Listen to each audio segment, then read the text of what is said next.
李小龙的真实战斗力如何？有两种说法，一种是吹捧上天，打遍天下无敌手，另外一种则说他半路出家，没什么实战能力。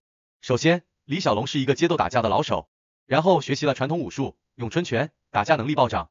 看到这里，按照正常的故事发展，这只不过是另外一个一代宗师的故事。然而结局并没有。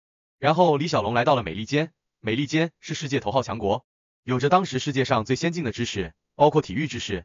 然后李小龙凭着在美利坚没几个人见过的咏春拳，后来遇到一个中国武师挑战，打了3分钟才搞定。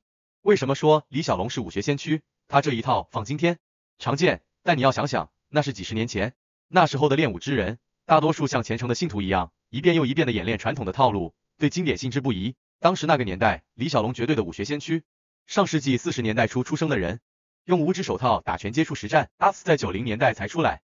李小龙在进行交叉训练，力量、柔韧、耐力、踢、打、摔、拿，即使是90年代出现的 UPS， 一开始还是门派大混战，各自用自己所练武术一较高下，暂时未出现全能格斗士。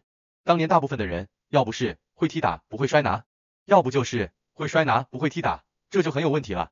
而且只会打的花太多时间练套路，只会摔的对战力那一套完全不懂。而李小龙会打又会摔，拿你练套路的时间去训练搏击所需的身体素质，又愿意去学摔拿，总结自己的一套。所以说，打架你们还得学习一个。我们评价一个人，不能超出他的时代。李小龙的确能打，不过也是局限于他那个年代。现在的骂拳手只有过之而无不及。但我们不要拿现在的标准去评价一个过去的先驱。人之所以伟大，是因为他超出了他的时代太多太多。李小龙的胜利，终究是智慧和意志的胜利。